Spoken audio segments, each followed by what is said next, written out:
Tom Luganbill for Recruiting Nation here at the Dallas Elite 11 with fine quarterbacks on hand, particularly out of the state of Oklahoma. Two big names that were in attendance were certainly David Cornwell, the 6'5", 235-pound pocket passer with deceptively good athleticism.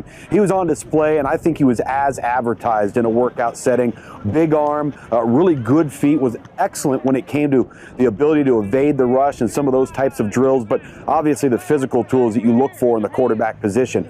I think if you take a look across the state in the state of Oklahoma, Justice Hansen's another player that's probably a little bit more dynamic with his legs, certainly a player that can make a lot of things happen in a dual threat type role, but could certainly also play as a pure pocket passer and make things happen with his arms. Now, certainly with Justice Hansen, you like the skill set on tape, but when he's in a workout setting, it's interesting to note that he's got a nice little, he's got a quick release, but there's a delay in that release a little bit, and it's almost as if he's got a two-part delivery, something I think mechanically he's going to have to work on a little bit. If you move down into the state of Texas, a lot of fine passers turned out. Starting off with Gerard Hurd, the Texas verbal commitment, certainly a dual threat type guy. I think that's probably going to be where his strengths are at the next level. If you can get any type of zone read concepts where he can get on the perimeter, make plays on the move, that's when he's at his best.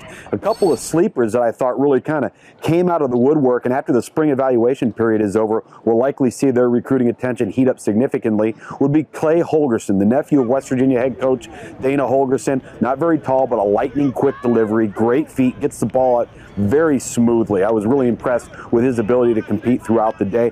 How about Jarrett Hildreth? I think Jarrett Hildreth may be one of the hidden gems in the state of Texas, going from his sophomore to his junior year. Really had a growth spurt. Now he's over 200 pounds, right around 6'3". He's a guy that, in my opinion, over the course of the summer, will really see an uptick in his recruiting attention without question. If we take a look at another couple of sleepers, Quentin Gibson's one that, as a dual threat quarterback, reminiscent a little bit of Gerard Hurd, really a player that I think will continue to see a rise in his stock. Again, another dual threat player, so if he gets into the spread offense, you can accentuate the strengths, maybe mask some of the weaknesses. It's certainly a player that, in our opinion, will continue to rise as the cushion, if you will, or the ceiling for development begins to get bigger. Rafe Peavy's another prospect that we were really impressed with. As the day went on, he was a player that continued to get better and better as he got comfortable with the drills, kind of settled in, was able to make all the throws. Maybe not a dynamic athlete, but certainly a guy that's going to make a lot of plays from within the pocket.